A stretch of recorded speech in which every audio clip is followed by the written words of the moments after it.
Justice Warriors. Welcome. Glad you could be here for this recording, if this all goes okay. And I hope you're well. I wanted to go over this. We're going to have some more come out here soon, but definitely wanted to share some information with you guys. One of them pertaining to the information about the geolocation. As you know, we covered and shared in the community post. And if you don't know, please make sure you go check. I know I used to not know that you could go do that for channels, but if you go look in the community post, you'll see up-to-date information of court documents, any other missing cases or cases that are going on, or reminders and updates about trial dates and stuff that are coming up for cases that we have followed, or any update on information and stuff for that. But as you know, we have the information that has come out that the defense team for Richard Allen hired basically a third attorney to assist in the process of going over the geofencing information and deal with basically interviewing the FBI agents who handled that and the filings and stuff for all of that and moving forward. And I thought I would do kind of an update just to kind of share new information and techniques that are out there for the geofence warrant and talk a little bit about that briefly with you guys in this. So, you know, and the big question is, well, did the FBI use geofencing for Richard Allen and his location during the time of the murders? And as you know, the FBI was involved immediately during the search for the girls, and definitely on the 14th of February of 2017, they were already engaged with the crime scene when they announced that they found the bodies, but not yet had officially confirmed to us that it was the girls.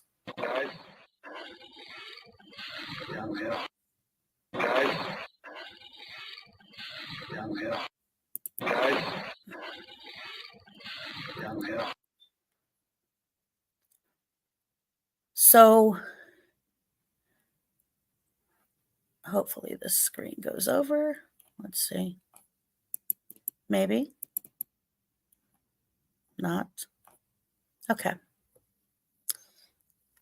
As you know, for the longest time, information had come out in regards to that video showing that they were trying to, at first, just identify the man in the picture and saying that this man may have seen somebody or seen something and they were trying to get a hold of him. And as we know, on the 17th of February, instead of directly calling law enforcement, Richard Allen spoke to a DNR officer and met him that day at a grocery store. And that was Dan Dolan, who lives in Delphi, from Delphi. He's been a volunteer firefighter for many years there, knows the Delphi community, and you know, was a DNR officer for that area. So he met up with Richard Allen. If you haven't seen about the video that I did about Dan Dolan, the Orion system, and just questions in regards to that, I encourage you to go see that video. But so I thought I would share this information. I'll try to make sure to include this link if anybody's really interested in looking deep into this. But I kind of reviewed several different materials and also just looked for some videos and stuff like that. I'm a very visual person, so I hope this kind of stuff also helps you guys as well. But the information was released. It was the March 2019 FBI CAST, which is basically for their cellular analysis group and their unit and their resource guide and training and all of that. And this guide was basically declassified or unclassified, however you want to call that, in 2021. So, and I thought I would just share with you of what this program is, and supporting, the FBI for priorities. So obviously national security, but criminal and cyber, and assist state, local, and other federal agencies with this tools. And this tells you and shows you in the United States where the cellular analysis survey teams were located. And obviously, if you can see in Indiana right here, I don't know if you can ever see my mouse or not, but in Indianapolis, you can tell that there's that we have a survey team that is here. And that would be also because we have an Indianapolis FBI office located there as well. And so this shows you where that is located. I thought I would pull just a couple of things out of this just to show you before I get to a little bit more details. This is out of that handbook I'm speaking of, and it happens to show a 2017 date, but it's just showing you a sample of historical cell site analysis and showing you what they get from CDR, and then also what they're getting from towers. And then if you look at the bottom center of the screen, you'll see when they get that particular information, that is actually giving them the coordinates of where somebody is located. Now, this is indicated, though, because they have this person's phone number and all that kind of stuff, and we'll talk about that for a second. This also is showing just in a map and the historical cell site analysis that they got, which I just showed you previously. And this is showing the crime scene of that date, what time of the day on that date that this crime happened, and the address of that location. Further, in this declassified information for this group, it was showing that other types of identifiers that can be used for them to help law enforcement for a tower dump so that they could narrow this. Now, this would be strictly on a cell phone tower dump that they would receive. And then these are different tools that they can use to help identify a person through that. And again, if this was being used, 2019, they're sitting here releasing that, then 2021, everybody in the world can see it. Well, what does that mean? That means their crap is way more advanced than it was back here.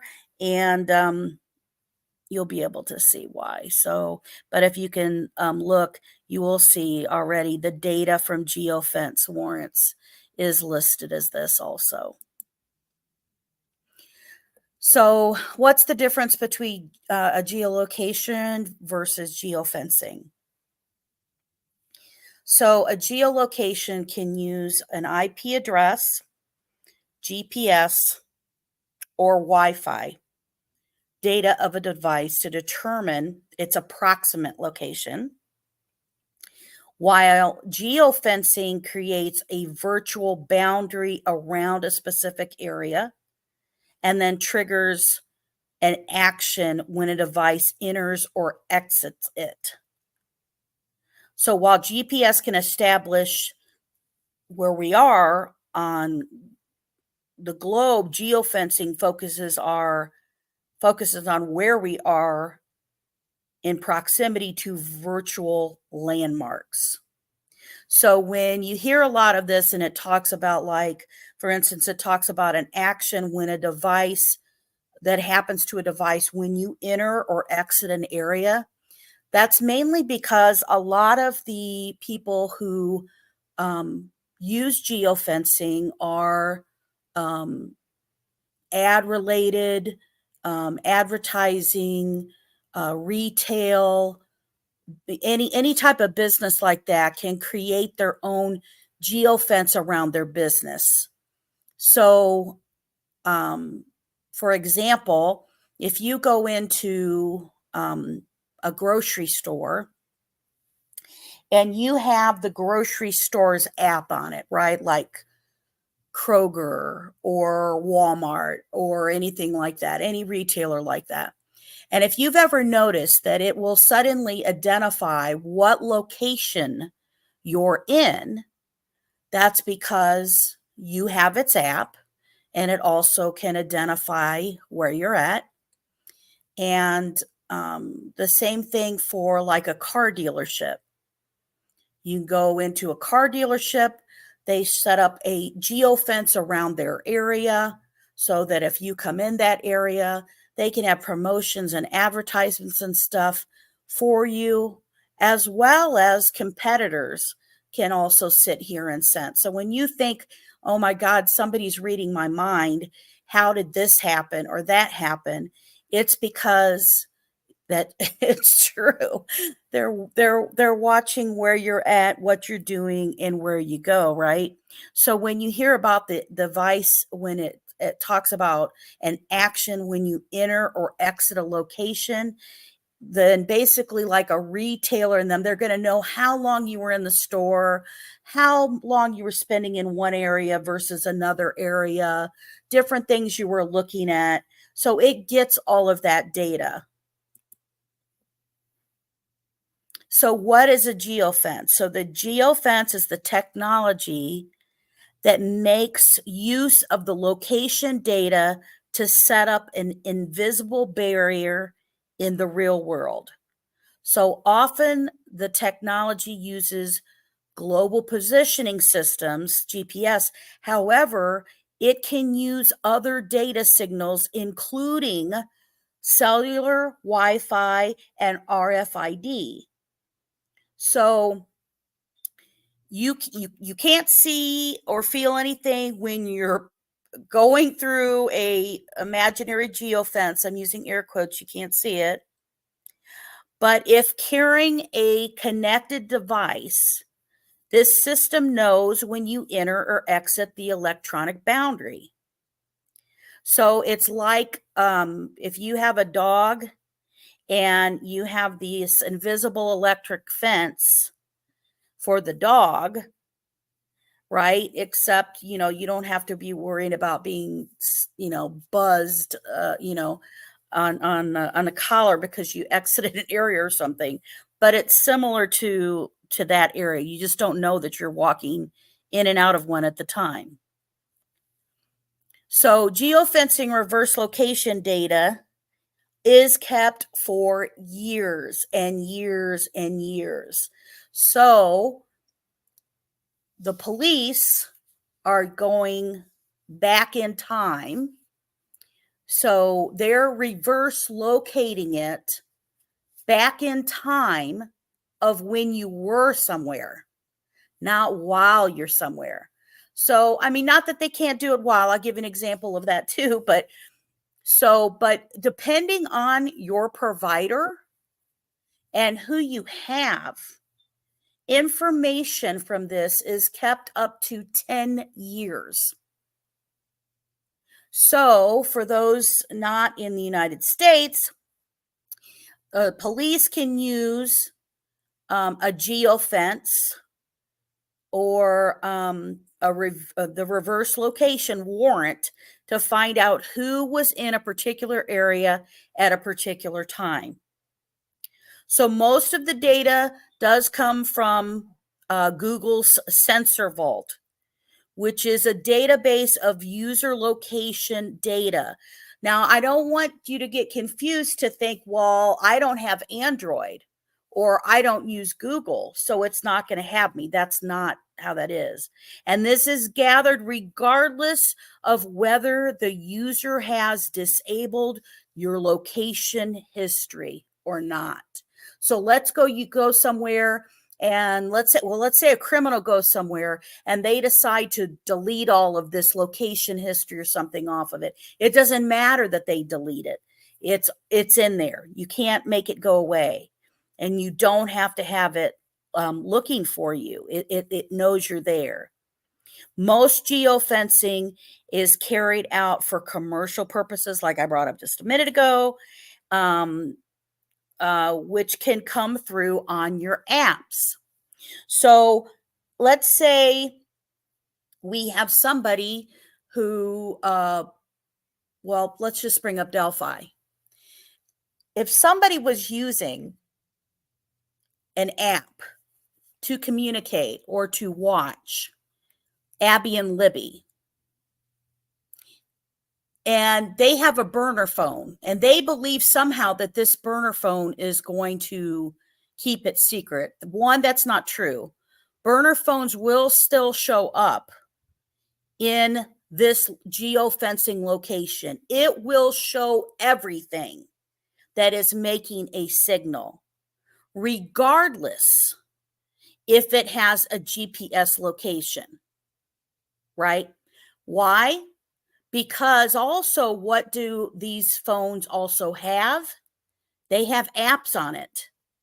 And when you have apps, those apps are always searching for info, getting updated. Generally, every 2 minutes, it is updating. So if somebody is tracking, watching on Snapchat, maybe watching on Yellow app to see where somebody's located, these apps, many of these apps that you don't even know, will default that they're getting your location, even when you don't realize that they are, and they will still signal it. So a person who thinks I'm fine because I've got a burner phone, it isn't true. They can still find you. So let me give you the largest, most familiar thing that if you are a United States citizen, you may be aware of. And that is that the largest geofencing by the FBI was done for the Capitol breach.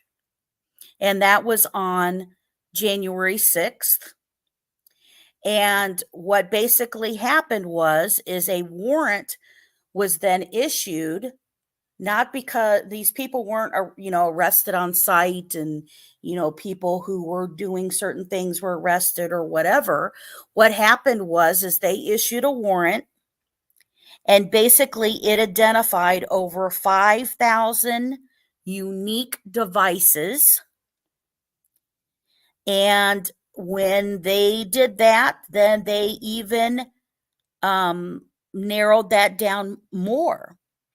So when they go from the unique devices that went through the Google location history, then the geofence search warrants then were to locate devices within a given area. How does that work? Like we said before, you've got GPS, you got Bluetooth, you got Wi-Fi signals, you've got apps, you've got all of these that are going into locate. And when they go to locate, they can distinguish between now, they're going to narrow that down even more.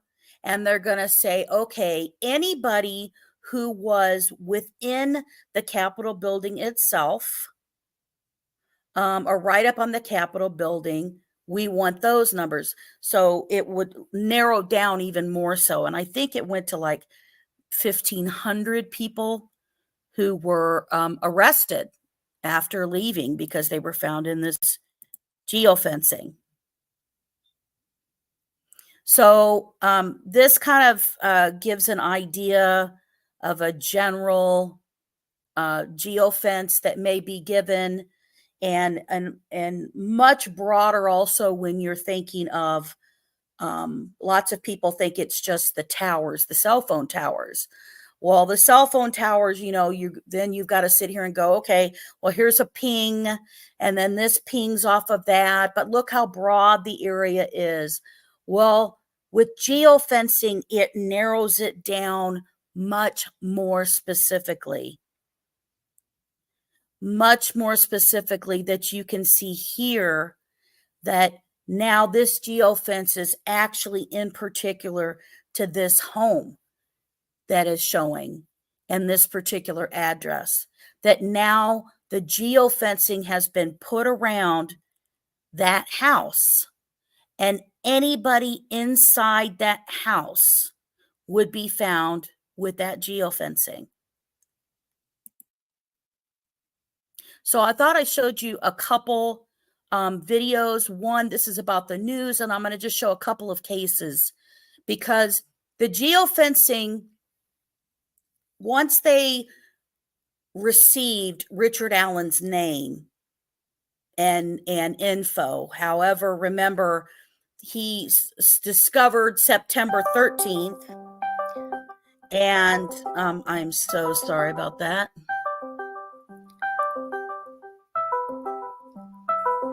I'm going to keep going. Even though that they may find out that he's near there, they had plenty of time to turn around and go look to see if where he was located, where was his phone, checking in further. There was a lot of cases, and there was one in particular that I saw that I thought I would share with you, but let me show you this video first. Good evening, everyone. I'm Mick LaFave. And I'm Juliette Dragas. Your cell phone's location data could help law enforcement solve crimes with something called geofence warrants. It's another useful tool in law enforcement's investigative box. But 13 on your side's Carla Byron dug into why this cutting-edge method is so controversial. If you have a phone with Facebook, Snapchat, Twitter, or Google, your phone is constantly looking to save your location and share it with the company. A law enforcement agency may be interested in that data if they think it'll be helpful in solving a crime, so they can ask a judge to execute what's called a geofence warrant. It's a search warrant, not for a particular person, but to a Google or an Apple, saying this is a geographic region, say a city block, and a date and time. And we would like to know if you have any users that were in that location on that date and time, and if so, provide their information. Let's give a hypothetical situation, say a string of strong-armed robberies. Police know it's the same suspect and method, but they don't know who that person is. You could do a geofence warrant to say, okay, if we know we had a robbery at this location on this date, and this location at this date, and this other location at this date, let's do a search warrant for those three locations at those three dates and times and see if there's any person that is in those three boxes on all three lists. They're controversial because people's records can be accessed who had nothing to do with a crime, which is why Helmer says investigators should write the warrants as narrowly as possible and only use them when necessary. They would also need to be backed up by other evidence. You can't have the biggest fishing net and say, I want the whole city of Grand Rapids for this week. Number one, you're going to overwhelm your investigators. But number two, those people have a reasonable expectation of privacy, and you have no reason to request that wide of a scope. As technology progresses, the more law enforcement can know about you. We give up so much privacy by downloading these apps and having these free Facebooks and Snapchats and Twitters that we're essentially all carrying a tracking device in our pockets. Helmer isn't aware of any geofence warrants executed in Kent County, but they could in the near future. In the 2000s, it was cell phone tower location information, mapping where people were based on what towers their cell phone were using. It was new. You didn't see a lot of people using it. Now it's commonplace. I think this will be the same. These warrants are rare, but as they become more prevalent, Helmer expects case law to develop to help prosecutors deal with them. Reporting in Grand Rapids, Carla Byron, 13 on your side. Good evening. So that one was showing just about the news update. This one shows actually a geofencing that solved a murder cold case that was horrible. They actually had a 911 call from this person. They'd been trying to solve it, and then it eventually ended up getting solved. So let me share this one with you too.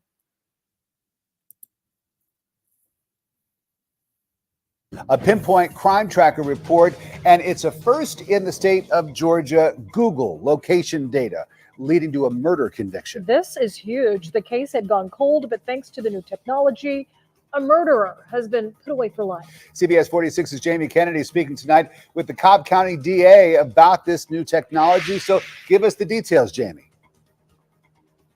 Rick, well, smartphones are an integral part of our lives and go with us everywhere. And it's because of smartphones that a family now has closure knowing their son's killer is behind bars.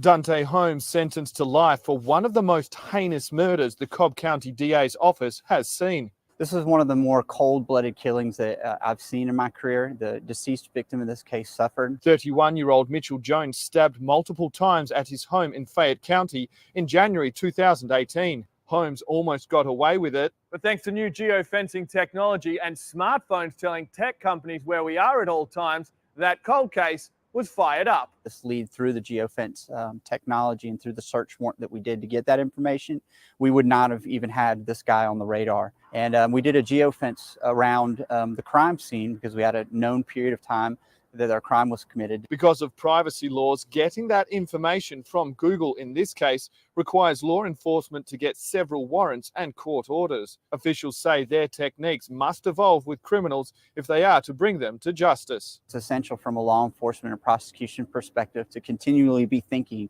well, you know, the bad guys are being creative in how they get away with things. We need to be creative. Now, we reached out to the American Civil Liberty Union for comment on privacy, but were unable to reach anyone. Now, officials say that geofencing is a much more concentrated way on getting people's location, leading to less data obtained by police. Live in Cobb County, Jamie Kennedy, CBS 46 News. A pinpoint crime. So, oops, I knew this was going to start before I wanted it to. So, one, I want to let you know that when you ask for the geofencing, it's basically a 3-step process. First, they have to ask for the warrant. And the warrant, the more specific that it can be, the better. Well, think about this with DELPHI. So DELPHI, they know exactly the coordinates and location of where the girls' bodies are, right? They know when the photo and video camera was started on the MONON High Bridge.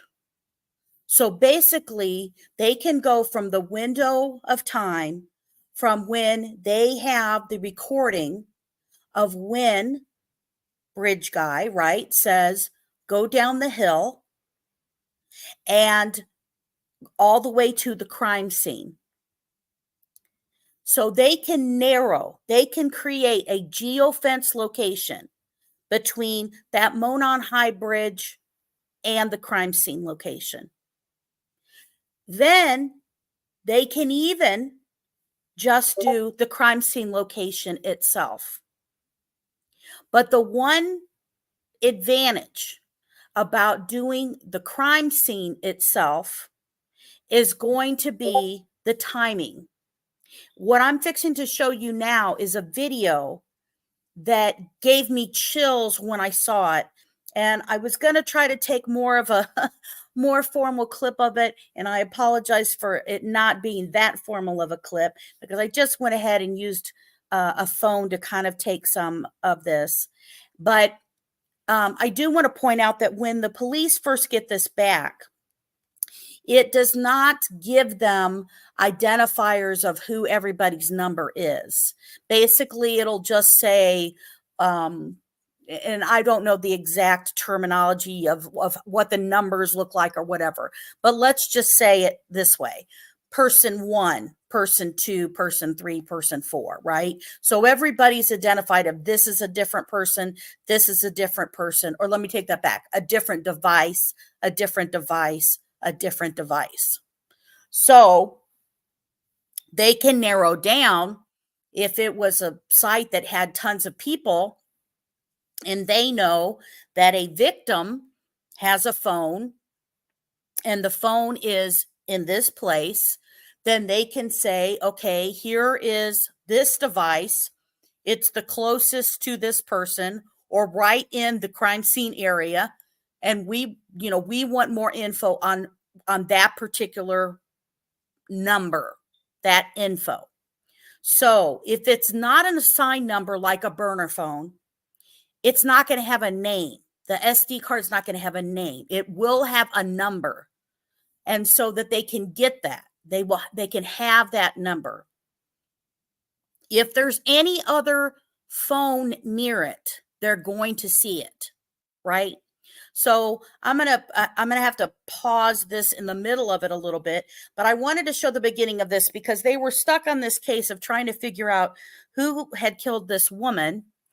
And she was in a location that really wouldn't have tons of people and what they were stuck on. So let me play a little bit of this and then I'll pause it and share a little more.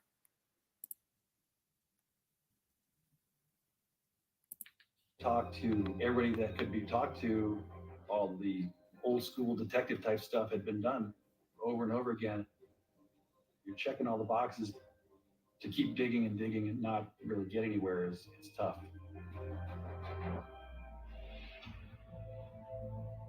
The lack of answers forced those closest to Nancy to live with their despair, but they weren't alone. When you have a personal connection, how does that impact you? You know, as stressful as working a homicide is, it made it worse. It added extra pressure. I'd run into people that knew my mom, and it was just the same question over and over again. Is there anything new? It felt like an eternity.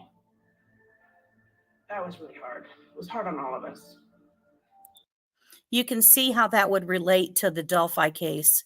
You know, before there was any arrest done of Richard Allen, before there was a gag order, because remember, there wasn't. They had to put a temporary gag order into place in December of 2022 after the press release and all that got sent out, because they were going to have a hearing about it in January of 2023. But then all of that happened. So that's why the judge put a temporary gag order in place in December of 2022 until they could finally get back into the hearing. So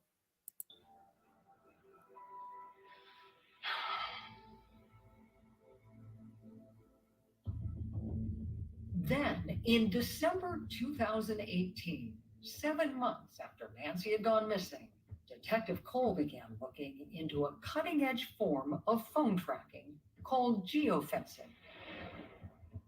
The process allows police to see the location of every cell phone in a specific area during a narrow window of time. Google assigns every cell phone a number like a fingerprint. There's no two numbers alike. So we did what's called a Google geofence, where we kind of build a little fence around the property, and Google will send us those numbers of who was in that area during the time frame of the attack. So it's giving you any phone that was in that area during the murder? Yes, we were one of the first people in the state who did it. So when you think about Delphi, I mean, think about that. You're talking the Monon High Bridge. It's not like there's, hundreds of people and stuff there. Now, remember, they're going to be geofencing the time of the murders, not the time of the searches of the girls, the time of the murders, of who is with them. Who is with them during the time frame that we know they were taken down the hill until when they are across the water and to where their bodies are found.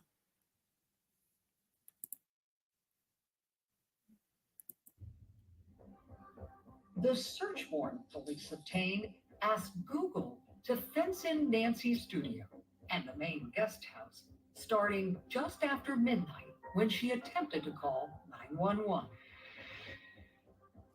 The initial results revealed more than 20 individual cell phones in the specified area. Obviously, we saw the wedding party people. Investigators wondered if the fenced-in area could be tightened even further, and they were amazed to discover that the new technology allowed them to zero in on Nancy's tiny studio. What they saw next was chilling. Literally, you could see 2 numbers inside. Police knew that one of those numbers was Nancy's cell phone, and that meant the other one had to belong to her killer. It absolutely broke the case wide open. It immediately gave us our prime suspect. It's as impactful as evidence gets. In a sense, aren't you watching the murder unfold? You are absolutely watching the murder unfold. He was inside Nancy's studio for a period of about an hour and a half. As you watch this data come across, it really takes your breath away. The beauty of technology is that it points you to the bad guy. Who was he? Carlo Flores, the painter. So how scary and creepy is that? If they sit here and did the geofencing, they wouldn't just locate, oh, here's a phone and it's right there near Libby's phone. Libby's phone that was found underneath her body. It was underneath her body. So if they find that phone there, the phone that is located there, they're going to know how long that he was there with the girls until he started moving again.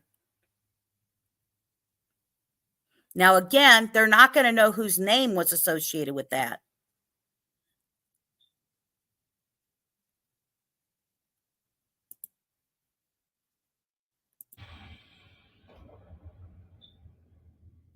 Police were stunned. 42-year-old Carlo Flores was the same painter who had pointed the finger at his boss, the general contractor on the renovation. The seemingly helpful worker was actually just trying to cover his own tracks. What was your reaction? My heart was pounding. Flores was immediately placed under 24-hour surveillance, so police could secretly get a sample of his DNA. How did investigators go about getting his DNA? They followed him to a local restaurant when he discarded a Coke bottle that he'd been drinking from. That was submitted to a lab to compare against the profile that was found on the pillow. The results confirmed what investigators already knew. What did the testing reveal? That was him.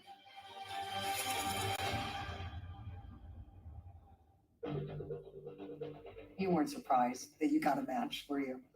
No, the geofence told us it was him. The DNA, it was just extra ammo. Police went to work compiling everything. So when you look at this, here they have DNA that they were able to then go check on after the geofencing, which is amazing.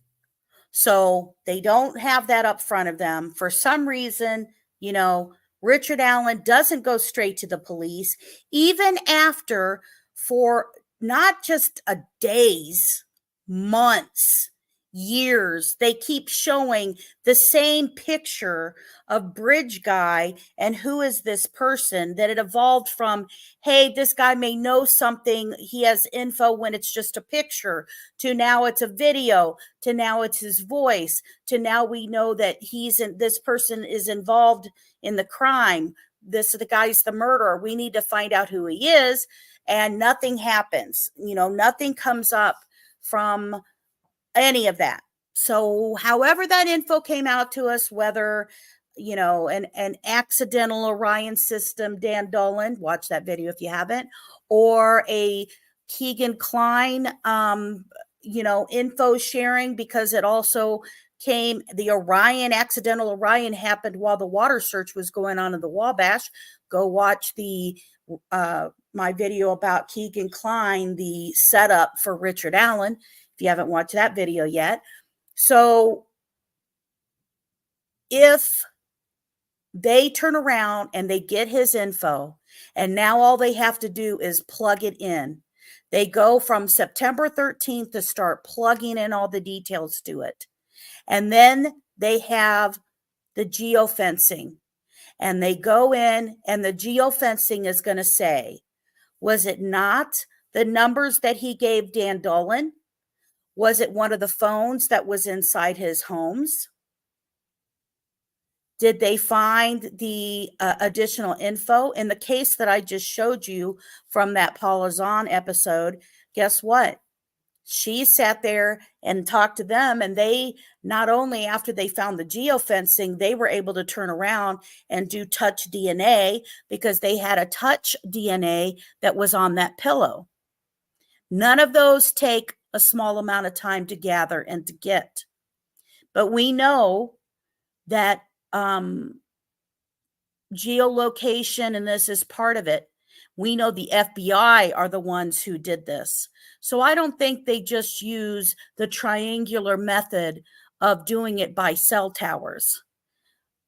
I believe that they use the geofencing, because we actually have a geofencing group, trained group in Indianapolis, who would have used that to be able to narrow down how many, who, all of that in that particular area.